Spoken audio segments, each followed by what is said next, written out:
proactive marketing stuff on the Georgia side. At a regional level? Mm-hmm. Good. Yeah, I wondered. We talked about that too. That's a good idea. Probably about 30 seconds. You want to give us a cue, Matt, or let us know when we're going? Like we're live on YouTube. What's up, YouTube? That's stupid.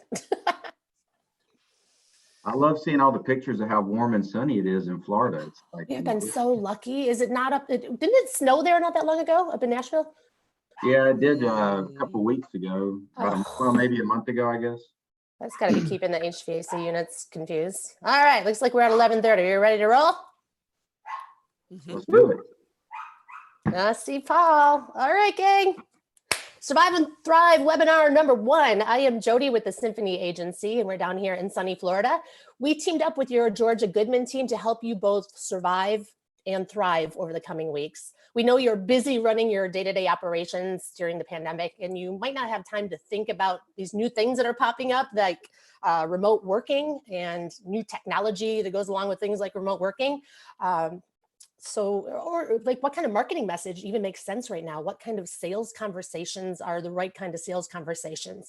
And we want you to be able to focus on running your business. So we have partnered with Paul Childers. You know Paul, he's the region manager for Goodman Manufacturing in Georgia. And we have gathered some industry experts to help you get through the next few weeks successfully and be prepared also to thrive on the other side of this too. So these experts will share some super easy tips that you can put into play right now. So let me introduce you to the experts. So we have asked to join us. We have Lynn Wise. Lynn, go ahead and give a wave. She is the founder and CEO of Contractor in Charge. She's also here in Florida. And her team serves as a virtual office for plumbing, HVAC, and the trades businesses. And then we have Daniel Fernandez, and Lauren Davenport. They are the founders of the Symphony Agency. And our team specializes in developing comprehensive marketing and communication strategies for HVAC and home service contractors. And again, I'm Jody. I'm a consultant with the Symphony Agency, and I'll be fielding your questions. There's a little rectangular box down in the bottom. It's the chat box. You can click that and a little chat will come up on the side and you can put your questions in there. I'll make sure to get those to the experts. And we're going to finish up in less than a half an hour. We know you got stuff to do and you don't have all day to listen to us. So I'm going to turn things over to Paul now with Goodman, and he's going to talk about updates to branch operations. He's going to talk about the best ways to manage the order process right now, and also about marketing accrual information and timelines for claims. Paul, go ahead and get going. Hey, good morning, everybody. So just to give you an update, a few 3 to 4 weeks ago, all of our branches in the metro and down in Macon, Georgia, went to a curbside pickup strategy. So no customers inside the showroom. You pull up, call ahead, place your order. They deliver a pick ticket that when you get there, you say, hey, I'm here to pick up X, Y, and Z. They'll print your ticket, shove it out to the warehouse, and you drive around and pick that up. So best practices for not spending a whole lot of time sitting in the parking lot are email or call ahead with your order. The CSRs are still at the counter, working the phones, placing the orders in the system. Ideally, they'll give you an order number. You pull up, you tell the guy outside, hey, I'm here to pick up this order number 12345 for XYZ Air Conditioning Company. They'll print it. They'll tell you to go around to the back, ask you if you need anything else. We can go in the showroom and grab some of those smaller items for you, and you'll go around and pick those things up. So we're looking to, perhaps as Georgia starts to open up, we're looking in the next 2 weeks to move that to a social distancing strategy where you will be allowed to come into the branch. There will be X's placed on the floor in certain locations where you'll remain 6 feet apart. Probably going to ask that you are wearing a mask at a minimum, not a complete hazmat suit, but at least a mask. And then we'll place the orders just like you have before. You'll be standing 6 feet away from the counter. So in my opinion, I would continue to still call ahead, email ahead, so that you'll know that your product is there, it's ready, there's no waiting. You bypass the counter, kind of like the car rental places, and you go straight to the back to pick up your product. So that would be the most efficient, ideal way to handle pickup at our locations in the metro right now. So as far as marketing goes, for the last 18 years I've been in this business, I always believe in a proactive marketing strategy. You have accrual funds to spend. It's best to budget with that. If you're used to, accruing 12,000 a year, you got $1,000 a month to spend, get with somebody to come up with a proactive plan to do that. You have up until May 15th to get your marketing funds submitted for 2019 related invoices. So if you have any questions on how much money you have left, you can get with your territory manager. If you have questions about what you can spend it on, there's two things I'm going to add that I think Jody can send out as an attached email as a follow-up. I'll give you all the contact information for all the branches to make sure you can email and call in your orders proactively. And then I'll also send out the what you can spend your marketing funds, accrual funds on. So we'll follow up. I'll get Jody that attachment information, and she'll send it out to you guys soon. Okay. Thanks, Jody. Thank you. Amazon's coming to my door, and I'm afraid my dog is going to freak out, but working from home, what are you going to do, right? Right. All right, thanks, Paul. We're going to talk to Lauren Davenport next, and then followed by Daniel Fernandez. Lauren and Daniel and our team at Symphony have been working in digital marketing, specifically with home services for over 10 years. And we've created more than $1 million for our clients. I'm hearing myself. Lauren is going to discuss the importance of communication during times of crisis, and then Daniel will jump in later to talk about marketing and advertising strategies during these weird times. So Lauren, I'm sending it over to you. Hey guys, so like Jody was saying, my name is Lauren Davenport. When I'm working with our clients here at the Symphony Agency, my focus is around communication strategy. So there are two words when it comes to communication strategy that no business owner wants to hear: crisis communications. Why? Because it means typically somebody on your team messed something up, either on purpose or on accident, and you're about to deal with a you-know-what storm. Unfortunately, you didn't do anything wrong this time, but we're all dealing with crisis communication. And if you haven't dealt with it in the past, probably don't know much about it. So wanted to share 3 things that you needed to be aware of with crisis communication that can keep you out of trouble. So the first thing that I want to talk about with you guys is your biggest risk. Your biggest risk in crisis communication as a home service company is you as the business owner. And the reason for that is that in crisis, people want to feel connected. And so it starts getting personal. So there are some really important things that you want to keep in mind. First, any type of communications that you have that are recorded, be cognizant of what you say. The media uses sound bites. So it doesn't matter if the things that you say in context make you not look like a you-know-what. When they're cut up, it's easy for something that seems like it should be innocent to become less so. A good example of that was we had a restaurateur locally here in Florida who sent out a video from her cell phone to her team talking about the issues that were happening with the restaurant, that their paychecks had not yet been paid, but they were hoping to do it soon. One of her team members got that, stuck it on YouTube, and lo and behold, she was on CNN. So you have to be careful because the things that you say can come back and bite you, even if you had the best intentions. So be cognizant of that. Also, what you're posting on social media right now as a business owner is critical. I know it is so tempting. There are so many hilarious memes out there. Even if you didn't consider yourself a political person, 4 weeks ago, it's hard not to be, but you cannot get involved in those conversations on social media. Leave those conversations to real life trusted friends, because as a business owner, everything that you say comes back and speaks to what your business believes. So you can really, really get yourself in trouble there. Let's see. Can you guys still see me? Yeah.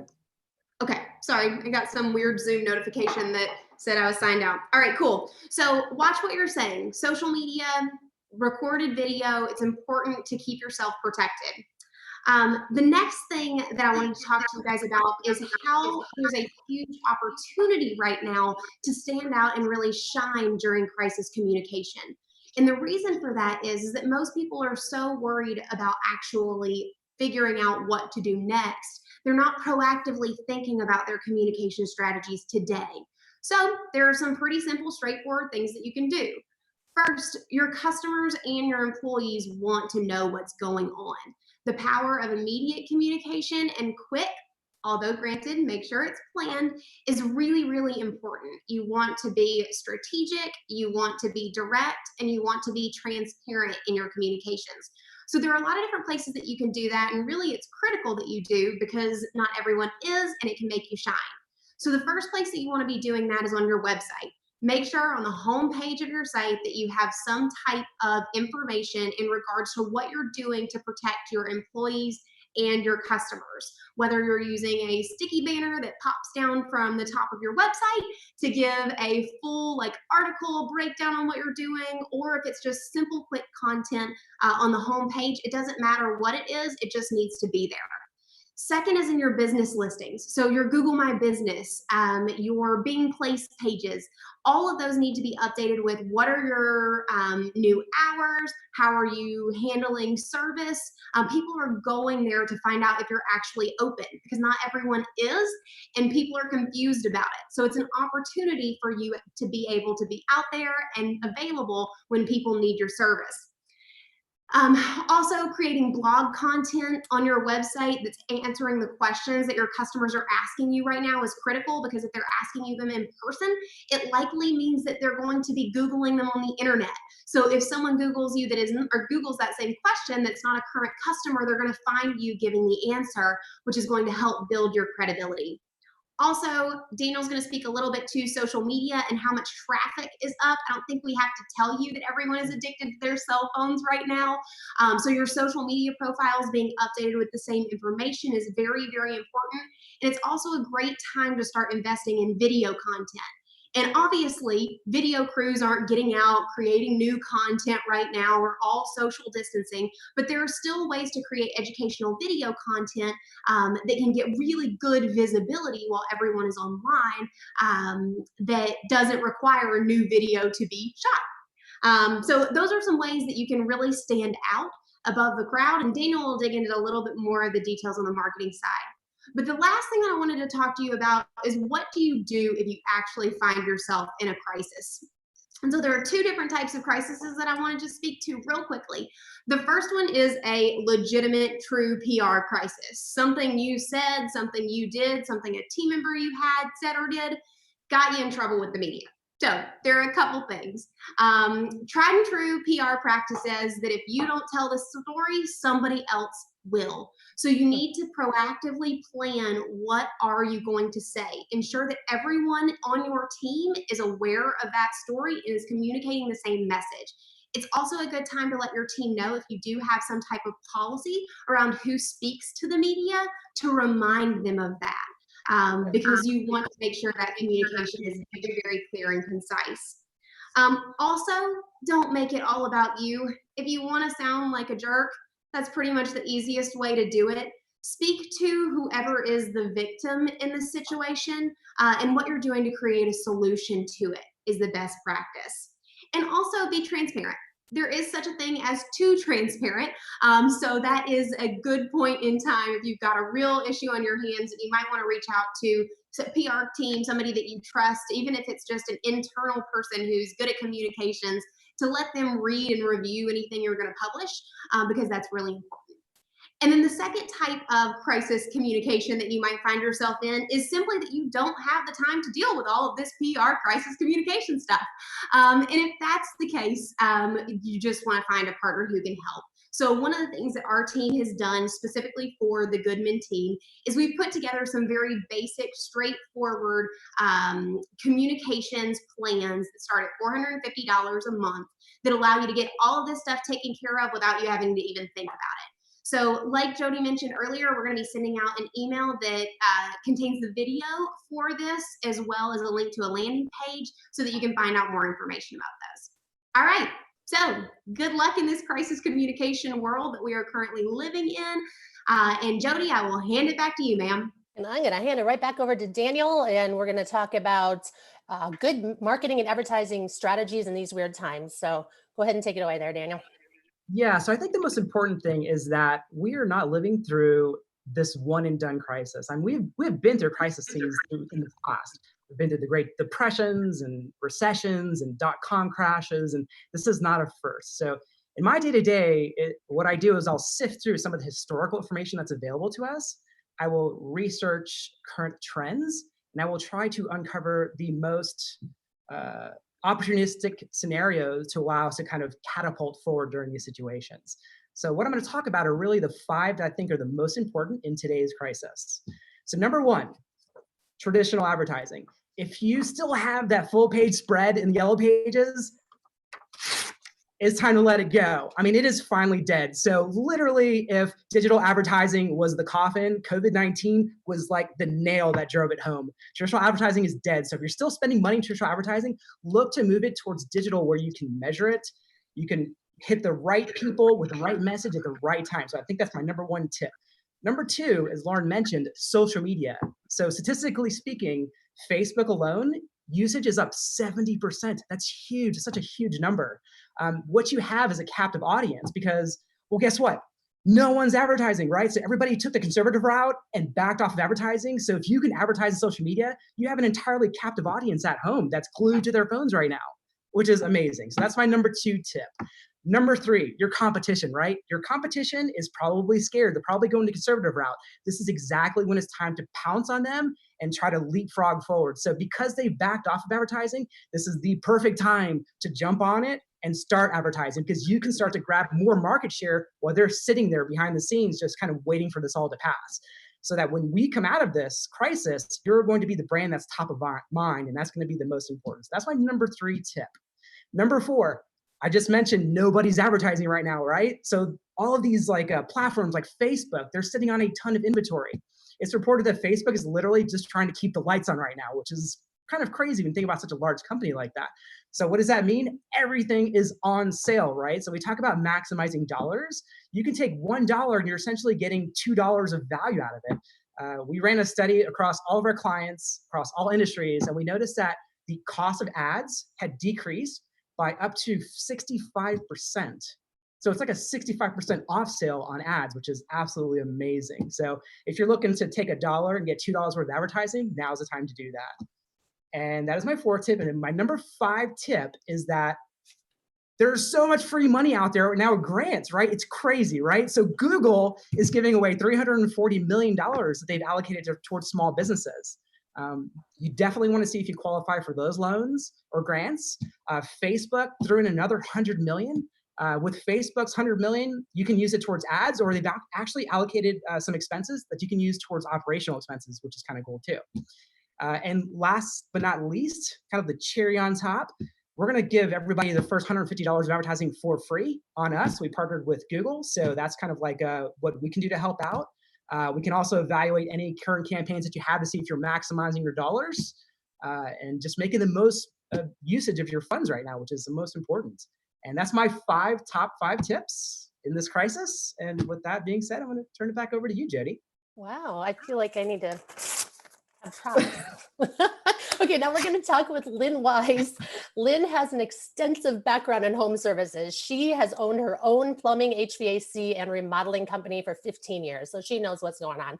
She has over 20 years of corporate experience with IBM, and she now has founded and runs Contractor in Charge, and she has clients all over the US. And she's going to talk about 3 operational strategies to do right now. Lynn, you're up.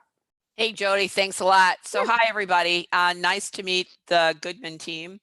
Little background on Contractor in Charge. So I spent 15 years as a general manager and an owner of a plumbing and heating company in Michigan, and fell in love with this industry at a very young age. I left this industry and I went to work for a little company called IBM.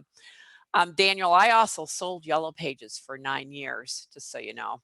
So the things that we are offering in our company, we started out as a 100% remote operation. So we are completely virtual. We have employees that are really in all over the country, in 9 states. And so we have a lot of experience in this space of remote office strategy. And so one of the things I would encourage all of the small businesses to think of rather than react to, Lauren, you mentioned communication crisis. I'd call this lack of strategy crisis, is that you need to look at and say, what is a remote office strategy for my business? What do I need to do to be effective so that if I need to, I can deploy my team, whether, by the way, if that's a permanent or whether it's something that you're going to do on an as-need basis.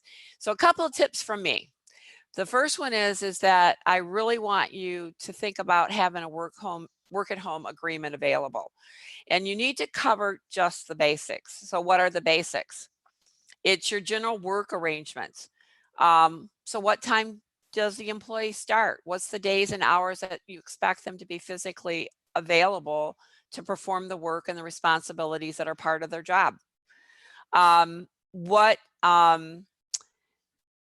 many times will they or should they be required to come into your office? So those are some things just to cover, like right out of the gate. Policies and procedures. Your employee handbook is still alive and well. It applies. They need to understand it, and they also need to understand that they need to track their hours and their work task in the same manner as if they are in the office. So if you've got a procedure in place for that, you need to continue to apply it. Breaks still apply. So if there's a morning break and there's a lunch break, it still applies. Sick leave still applies. Vacation still applies. So you want to make sure that they understand that they have obligations, responsibilities, and terms. So do you. So it's not unchanged just because they're remote. It's still a job. Safety and equipment and information security. They have to maintain a secure and safe work environment when they're home. Same as if they are in the office. So all the company-owned equipment, records, and material are for business only, and you need to stipulate that in your agreement. And then more importantly, lastly, so who owns the equipment? And who is responsible for the equipment? And by the way, it can work both ways. It can be partially owned by the employee, can be completely owned by the employer. But understand that the equipment that is yours and the records are company property, and you have to put in place an agreement that they understand that. There may be taxes and zoning regulations in your area, so be aware if there are any of those that apply. And last, put this in a written agreement and get them to sign it with acknowledgement. It's a joint agreement between your company and that employee. So that's how we handle our remote office workers, and we encourage you to consider having something like that in your arsenal. So Contractor in Charge, we are a virtual office for our clients, and we do service clients from the West Coast to the East Coast, and we do really 4 things. And I preface this because of the things I'm going to state to you next. We are an inbound customer care center for our contractors. So we handle the calls, we book the calls, we do messages, we handle and book in the scheduling software. We also do outbound calling. We are a full service bookkeeping company. Our staff are degreed in accounting and have a minimum of 5 years experience in accounting, and we do cash flow management for our clients. So when this all started to unpeel around the COVID-19 and the CARES and the disaster loans, we started looking at it. How do we prepare an approach with our clients and then communicate as well to others. How do you keep records and document and track for these loans that you are going to apply for, and more importantly, may be entitled to forgiveness? So a couple of tips. In your bookkeeping procedures, you want to set up any of your loans as distinct and separate loans and loans that you may already have on your books. So don't commingle this with other items on your bookkeeping practices. You want to also label and tag those types of expenses in wages that are related to any of the COVID-19 activities. And with the forgiveness clause that goes along with the payroll protection, we are recommending that you create a simple spreadsheet. You track your payroll, you track any of the payroll gross wages that are over 100,000, and then you also track the expenses that are related to the 25% exemption for forgiveness, those being rent, utilities, for example.